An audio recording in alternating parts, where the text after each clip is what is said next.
but the terrible, absolute silence that arrives when something fundamental has broken. On the morning of March 15, 2247, every listening station humanity had scattered across the solar system and beyond went dead. The constant background chatter of the universe, the pulsar rhythms, the stellar winds, the electromagnetic whispers of distant civilizations that humanity had decoded over the past century, all of it stopped at once, as if someone had pressed a cosmic mute button. Dr. Sarah Chan was the first to notice.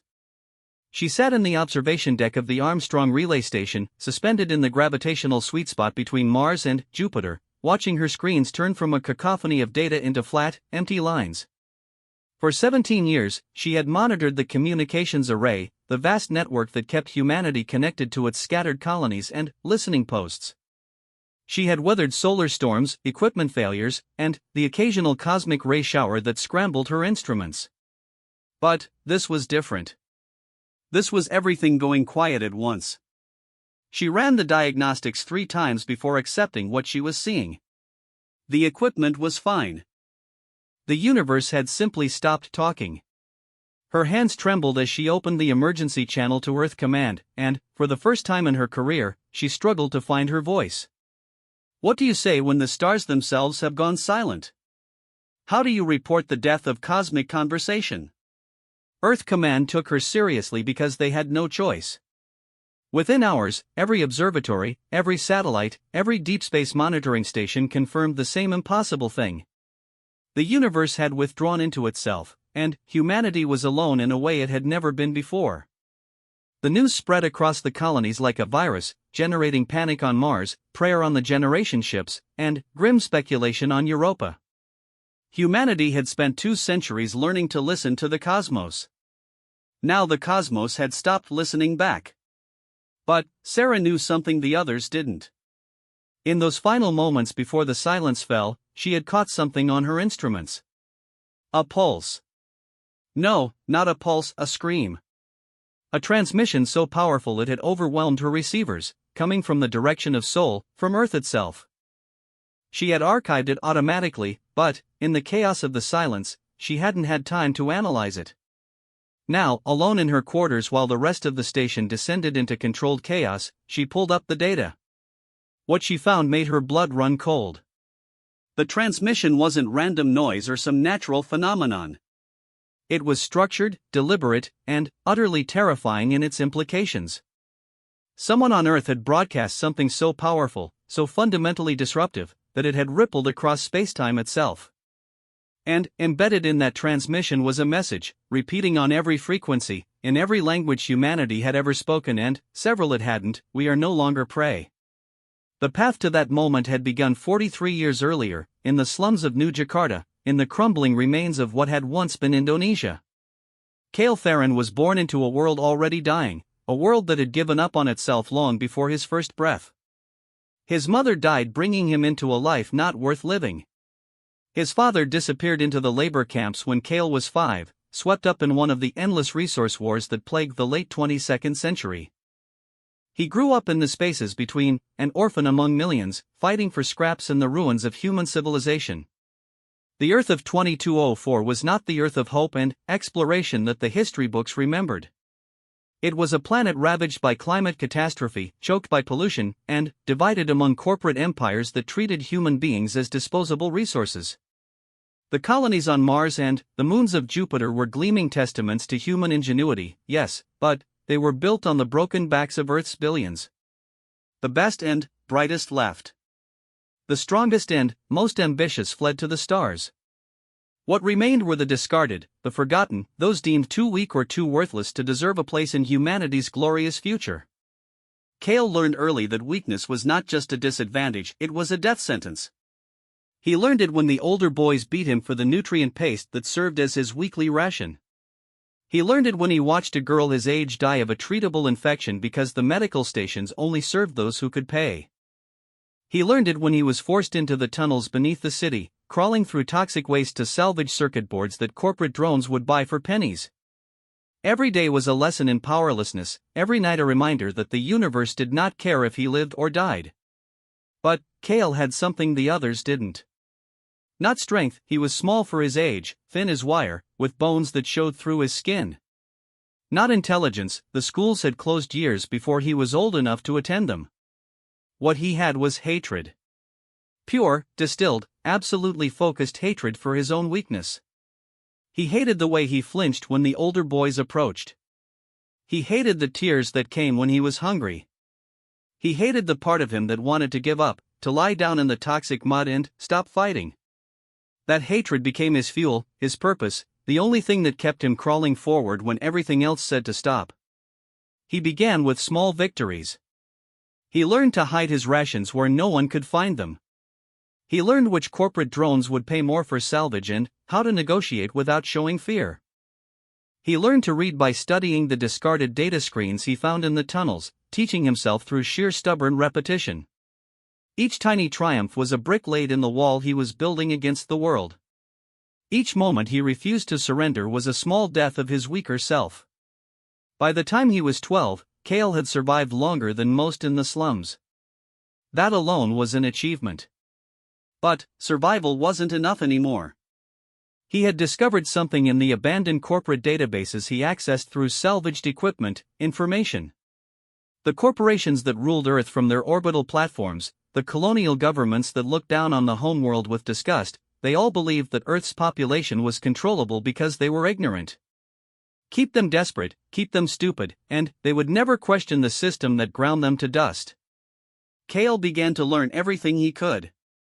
He taught himself programming from corporate training modules never meant for eyes like his.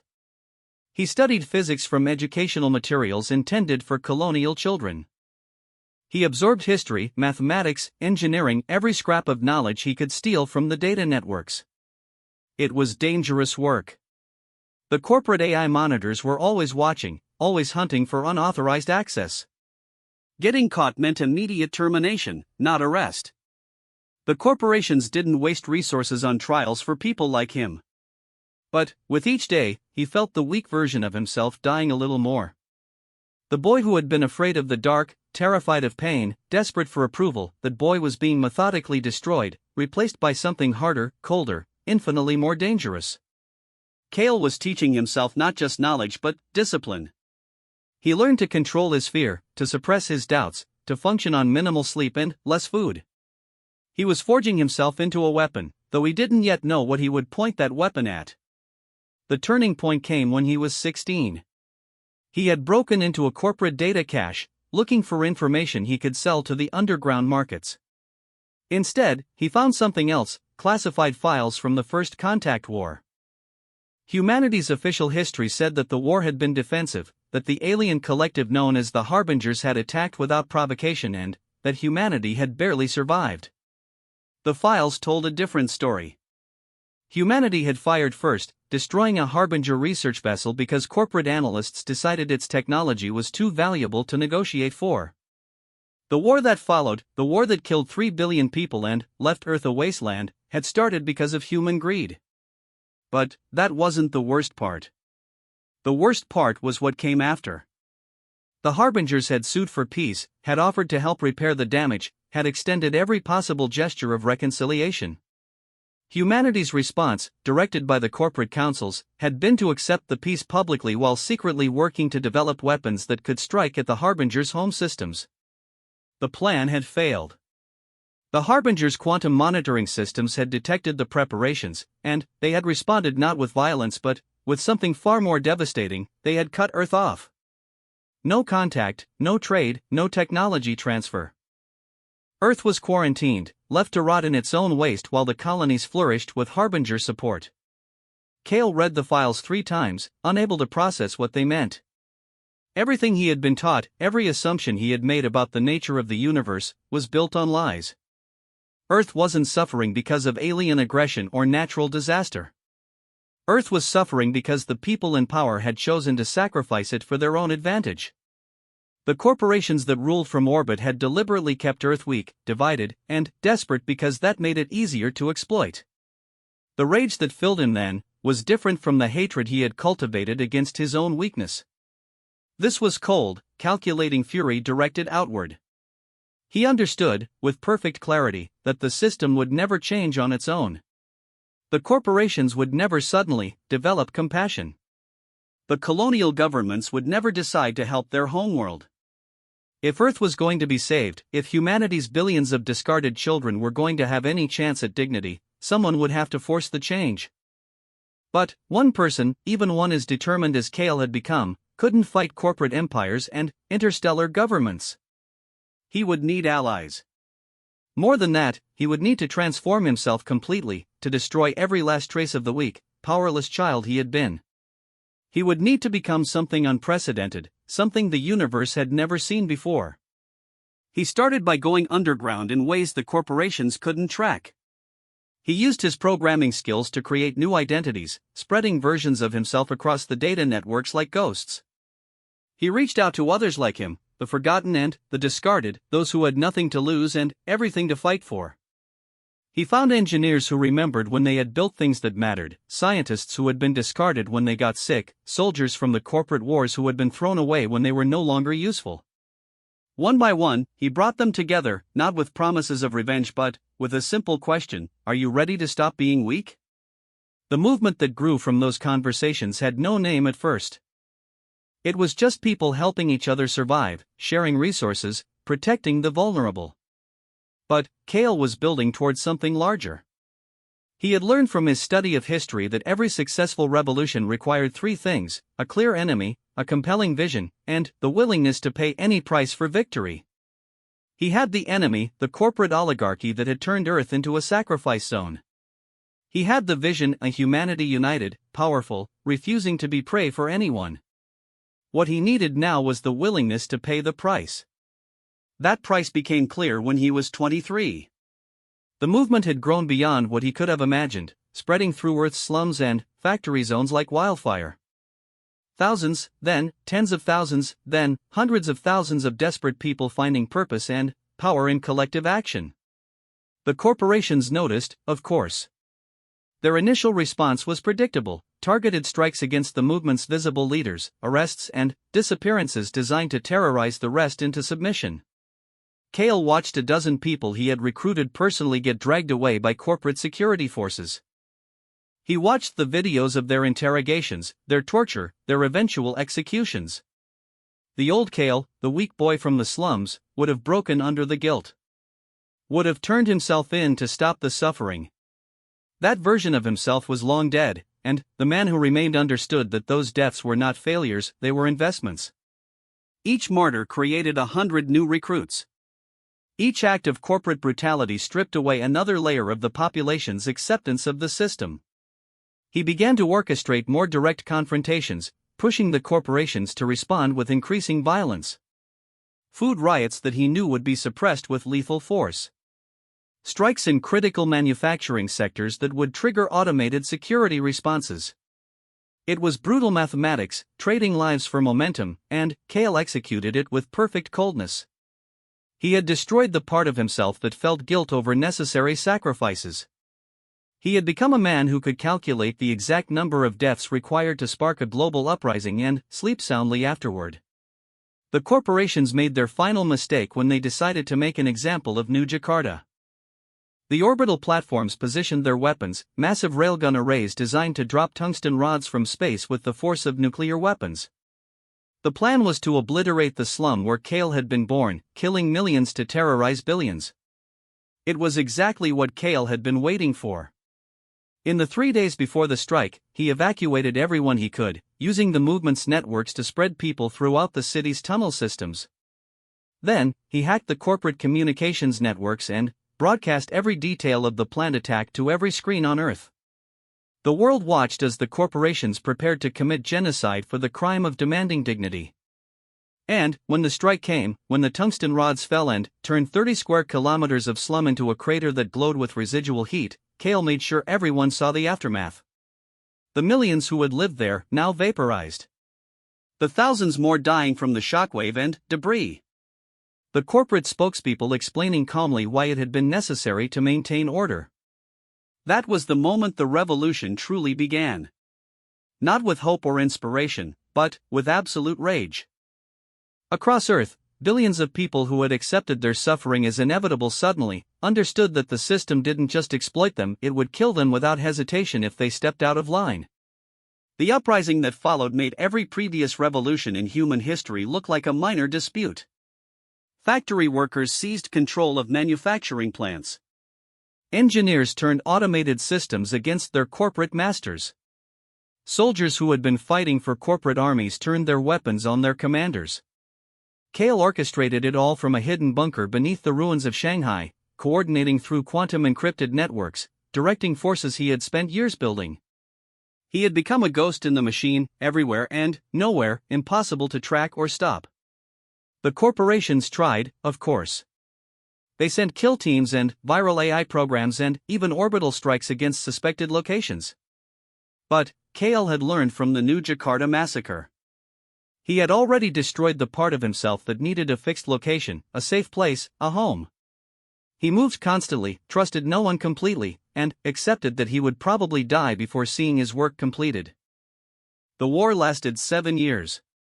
7 years of brutal urban combat, of orbital bombardments met with hacked defense systems, of corporations discovering that their automated armies could be turned against them by people who had nothing left to lose.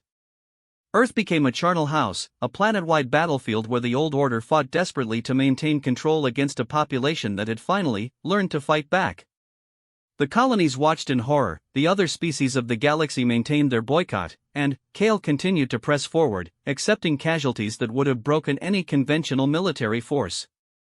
He won not through superior firepower but through superior willingness to sacrifice. The corporations could build more weapons, deploy more security forces, drop more tungsten rods from orbit. But they couldn't match the dedication of people who had decided that death was preferable to continued submission. For every person Kale's forces lost, 2 more joined the fight. The corporations were fighting to maintain profit margins. Earth's billions were fighting for the right to be treated as human beings. The end came not with a surrender but with a retreat. The corporate councils, seeing their assets on Earth become liabilities, made the cold calculation that the planet wasn't worth the resources being spent to control it. They withdrew to their orbital platforms and the colonies, taking their technology and wealth and leaving Earth to govern itself. It should have been a moment of triumph. Humanity had won its freedom, had broken the chains that bound it. Instead, Kale looked at the ruins of civilization and understood that the real work was just beginning. Earth was free, yes, but it was also devastated. The war had killed another billion people. The industrial infrastructure was shattered. The climate was worse than ever, and the rest of humanity wanted nothing to do with a planet that had descended into chaos. The colonies refused aid, afraid that Earth's violence would spread to them. The alien species of the galaxy maintained their quarantine, remembering all too well what happened when humans felt threatened. Kale was 30 years old and looked 50. The stress of the war, the minimal food and sleep, the constant movement and conflict had aged him in ways that went deeper than physical appearance. He gathered what remained of the movement's leadership in the ruins of Geneva, in what had once been the United Nations headquarters. There were perhaps 200 of them, men and women who had given everything to the revolution, who had destroyed their own weak selves in the fires of war. He stood before them and spoke with absolute honesty. We won the war, but we're losing the peace. Earth is free, but we're alone and dying. The colonies won't help us. The aliens won't acknowledge us. We can rebuild with what we have, slowly, over generations. We can accept that we're second-class citizens in a universe that views us as dangerous primitives. Or we can do something unprecedented. They asked what he meant, and Kale told them about a project he had been developing in secret for the past 3 years. During the war, his forces had captured several corporate research facilities working on theoretical physics. The scientists there had been exploring something called quantum resonance weaponry technology that could affect spacetime itself, creating ripples that would propagate across the galaxy at speeds that made light look motionless.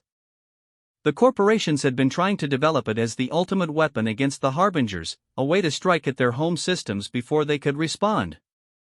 Kale proposed something different.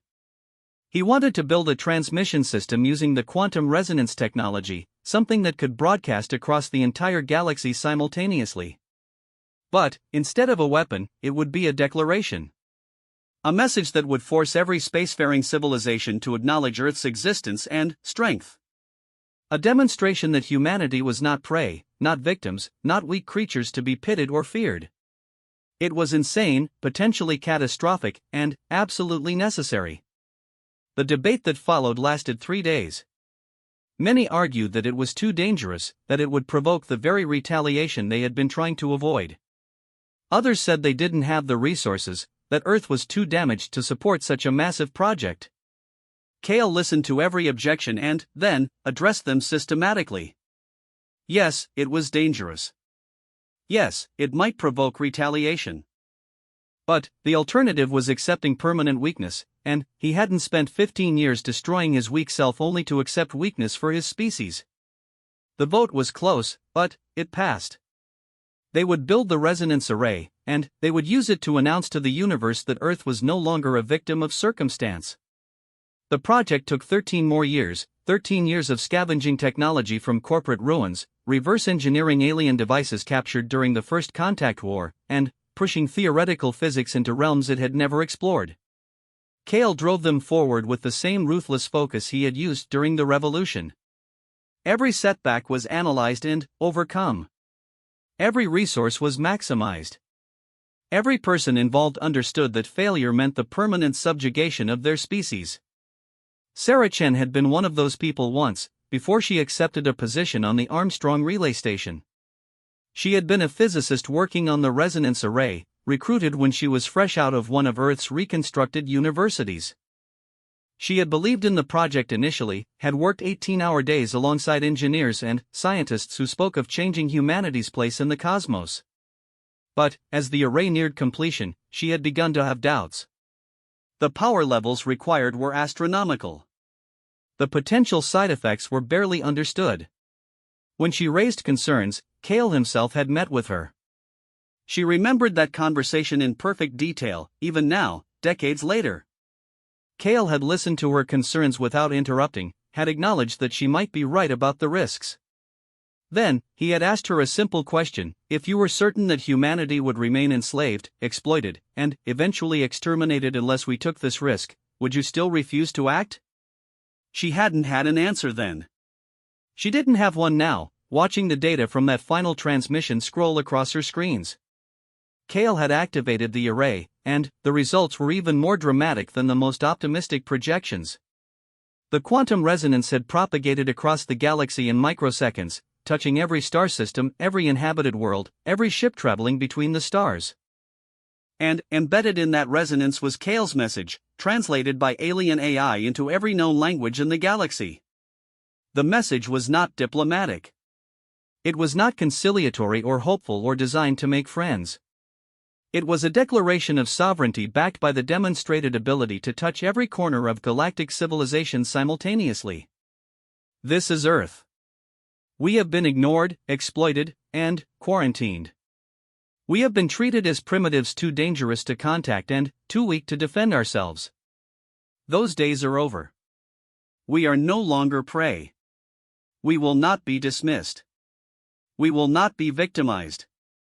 Any species that wishes to engage with us will do so as equals, or they will not engage with us at all. This transmission demonstrates our ability to reach any point in the galaxy. Consider carefully what else we might be able to reach. The silence that followed was not the silence of awe or respect. It was the silence of an entire galaxy holding its breath, trying to process what had just happened. Humanity, the quarantined primitives, the species that had started the First Contact War through greed and stupidity, had just announced itself as a power that could touch civilizations thousands of light years away. The implications were staggering. If Earth could send messages through quantum resonance, what else could it send? Weapons? Surveillance? The uncertainty was as powerful as any fleet. Sarah watched the data streams, waiting for the response she knew would come. The galaxy couldn't stay silent forever. Already, her instruments were detecting activity, quantum fluctuations that suggested other civilizations were attempting to respond, to communicate, to understand what had happened. But, the resonance Kale had triggered had done something to the normal communications infrastructure. It had created a kind of interference pattern, a quantum echo that was drowning out conventional signals. The galaxy was trying to speak, but Earth's message had made it temporarily impossible for anyone else to be heard. It was, she realized, the ultimate power play. Kale hadn't just announced Earth's presence, he had seized control of galactic communications, if only for a brief time. Every civilization that wanted to be heard again would have to engage with Earth, to negotiate for the silence to end. He had turned humanity's isolation into leverage, their weakness into strength. On Earth, in a bunker beneath New Geneva, Kale Theron watched the same data streams and allowed himself a moment of satisfaction. He was 73 years old now, his body failing in a dozen different ways from decades of stress and deprivation. The doctors said he had perhaps 6 months left, maybe less. It didn't matter. He had accomplished what he set out to do so many years ago in the slums of Jakarta. He had destroyed his weak self so completely that nothing of that frightened child remained. And, in doing so, he had destroyed humanity's weakness as well. The younger members of his staff were terrified, asking what they should do when the aliens responded, whether Earth could survive retaliation from advanced civilizations that could cross star systems. Kale understood their fear. They had grown up during the Reconstruction, had learned to hope for peace and integration into galactic society. They didn't understand what he had learned in the slums: the universe doesn't respect the weak. It tolerates them at best, exploits them more commonly, and exterminates them when convenient. He called together his closest advisors, the ones who had been with him since the revolution. They'll try to negotiate first, he told them. The advanced civilizations, the ones that style themselves as peaceful and enlightened, they'll send diplomatic overtures. They'll offer trade, technology, integration into galactic society if we'll just shut down the array and return to being quiet and submissive. And if we refuse, one of them asked. Then, they'll threaten. Economic sanctions first, military action if that doesn't work. They'll try to isolate us again, to make an example of us to any other species that might get ideas about challenging the established order. Kale's smile was thin and cold. Let them try. We've been isolated for a century. We've been sanctioned and quarantined and left to die. We survived it all and came back stronger. What can they threaten us with that we haven't already endured? But there was another possibility, one he didn't mention to the others. The possibility that some civilization, somewhere, would decide that Earth had crossed a line that couldn't be uncrossed. That humanity had demonstrated too much capability too quickly, had shown itself to be fundamentally dangerous to galactic stability. Those civilizations wouldn't negotiate or threaten. They would simply act, sending weapons traveling at relativistic speeds to sterilize Earth before humanity could spread further. Kale had planned for that too. The resonance array wasn't just a communications device. The same technology that could send messages through quantum space could detect incoming threats before conventional sensors. Earth wouldn't have much warning if someone decided on extermination, but it would have some. And, in the years spent building the array, other projects had progressed in parallel. Defense systems based on captured alien technology. Weapons that the corporations had been developing before their fall. Not enough to win a war against a galactic coalition, but enough to make victory expensive. The first response came 3 days after the silence fell. Not from the Harbingers or any of the other major civilizations, but from a species called the Keshri, an aquatic race that had been trading with human colonies for decades. Their message was brief and, to the point: we acknowledge Earth's demonstration. We propose formal diplomatic relations. Please cease the resonance interference so normal communications can resume. Kale had Sarah send a response equally brief: diplomatic relations will be established when Earth is recognized as a sovereign power with full rights and protections under galactic law. Until then, the array remains active. The Keshri's second message took longer, suggesting they were consulting with other civilizations. When it came, it was more detailed, outlining a process for bringing Earth into what they called provisional membership in the galactic community. There would be observers, restrictions on certain technologies, requirements for demonstrating peaceful intent. It was the kind of offer that would have seemed generous a century ago. Now it read like an insult. Kale had the response prepared before the message finished transmitting: Earth does not accept provisional status. Earth does not require observation or restriction. Earth offers this: full recognition as a sovereign power, or continued silence. You have 72 hours to decide. The Keshri didn't respond. Instead, over the next 24 hours, Sarah's instruments detected a flurry of quantum communications between the major civilizations.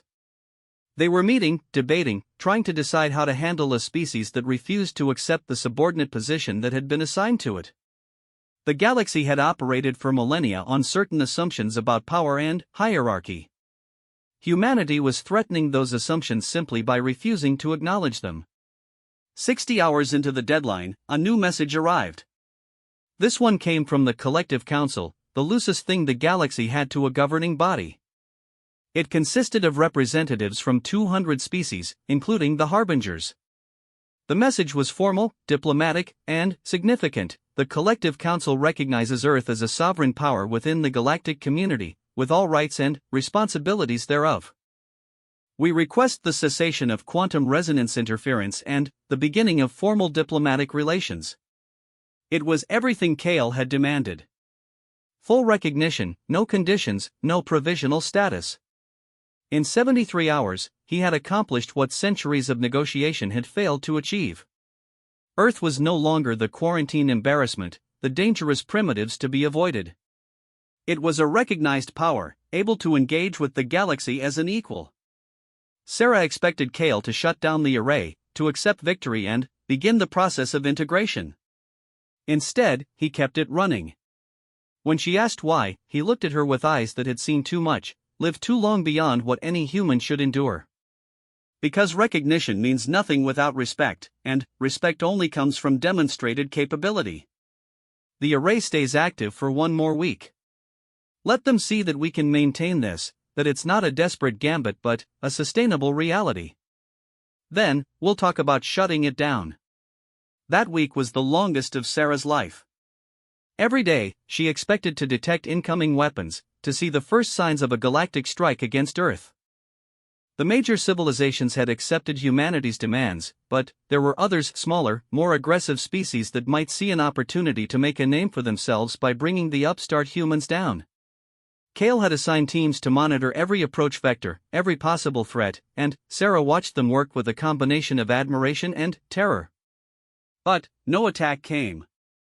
Instead, something unexpected happened. Other species began to respond not with fear or anger, but with curiosity. Messages arrived from civilizations that had been on the periphery of galactic society, asking how Earth had developed the quantum resonance technology. Younger species, ones that had also been given provisional status and restricted access to advanced technology, wanted to know how humanity had bypassed those restrictions. What Kale had intended as a demonstration of strength was becoming something else, a beacon for every species that had felt constrained by the galactic hierarchy. Kale saw it before anyone else did. "We're not just changing Earth's position," he said during a meeting with his staff. "We're changing the entire structure. Every species that's been told they're too primitive, too dangerous, too unreliable, they're watching us and realizing they don't have to accept those judgments." One of his advisors, a former corporate scientist named Dr. James Morrison, pointed out the danger. If we inspire too many revolutions, the established powers might decide we're too destabilizing to be allowed to exist. Kale's response was immediate: then, they'll learn the same lesson we had to learn. You can't maintain control through fear and restriction forever. Eventually, someone refuses to accept it, and then, the whole structure is at risk. We're not trying to inspire revolution. We're simply refusing to be weak. If that inspires others, that's the Collective Council's problem, not ours. On the seventh day, Kale ordered the array shut down. The quantum interference faded, and normal communications resumed across the galaxy. The silence ended, but it was replaced by something unprecedented: conversation. Within hours, Earth was receiving thousands of messages from species across the galaxy. Trade offers, technology exchanges, requests for diplomatic meetings, and threats from a handful of more aggressive civilizations that Kale had expected and planned for. Earth's position in the galaxy transformed overnight. The colonies that had refused to help during the reconstruction suddenly wanted to renew their connections with the homeworld. The harbingers, who had maintained their boycott for a century, sent a delegation requesting formal peace talks. Even the corporations that had fled to the orbital platforms began negotiating for the right to return, offering technology and resources in exchange for access to Earth's markets. Cale negotiated with all of them from a position of strength he had built deliberately, methodically, through decades of sacrifice. Earth would trade, yes, but only as an equal. The colonies would be welcomed back, but not as overlords, as partners in a unified humanity. The harbingers would have their peace talks, but Earth would not apologize for defending itself or for breaking free from subjugation. Every conversation, every agreement, every treaty was built on a foundation of demonstrated capability and absolute refusal to accept weakness. He lived long enough to see the first Harbinger delegation arrive on Earth, long enough to shake the appendage of the being that represented the species humanity had once fought. The Harbinger representative spoke through a translator, expressing admiration for humanity's resilience and asking what Earth wanted from galactic society. Cale's answer was simple: we want what everyone wants. To be treated with dignity. To have our sovereignty respected. To be judged by our actions, not by assumptions about our nature. We won't be anyone's prey, but we won't be anyone's predator either.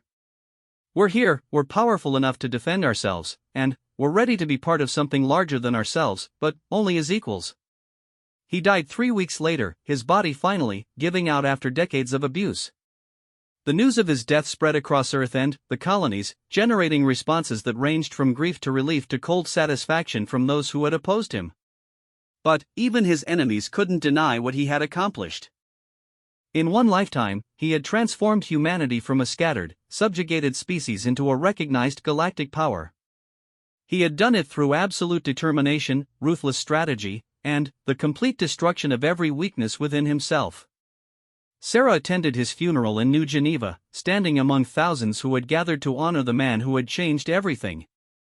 The eulogies spoke of his vision, his courage, his unwavering commitment to Earth's freedom. But Sarah kept thinking about their last conversation, 3 days before he died. She had asked him if it had been worth it, the sacrifices, the casualties, the decades of struggle. Cale had looked at her with eyes that had long since stopped showing emotion. Worth is the wrong question. It was necessary. I was a weak child in a weak species living in a universe that doesn't tolerate weakness. I could either destroy that weakness or be destroyed by it. I chose destruction, and I never stopped choosing it. Every day, every decision, every sacrifice, they were all about becoming something that couldn't be destroyed by others because I had already destroyed everything in myself that could be vulnerable.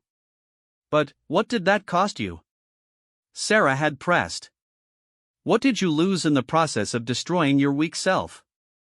Everything that would have made me a good man in peaceful times, Cale admitted. Compassion, mercy, the ability to accept compromise or half measures. I lost the capacity for normal happiness, for trust, for love.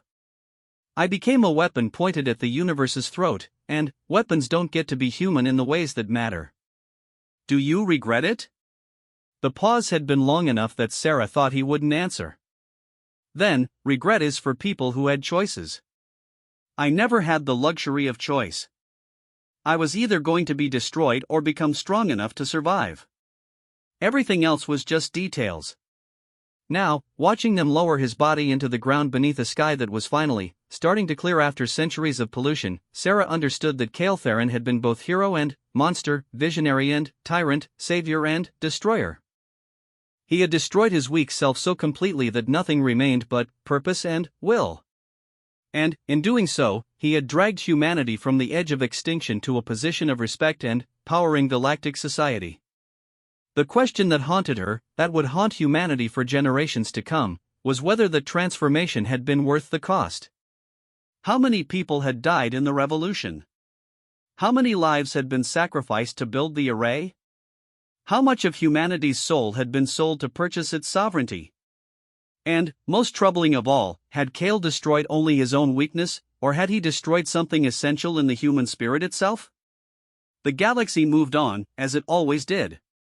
Earth established trade relations with dozens of species, signed treaties and agreements, began the slow process of rejoining the larger community it had been exiled from. The colonies integrated with the homeworld, creating a unified human government that could speak with one voice to the stars. The technology that had seemed so far out of reach during the corporate era began flowing to Earth, accelerating reconstruction and recovery. But there were complications, consequences that Cale had foreseen but never spoke about publicly.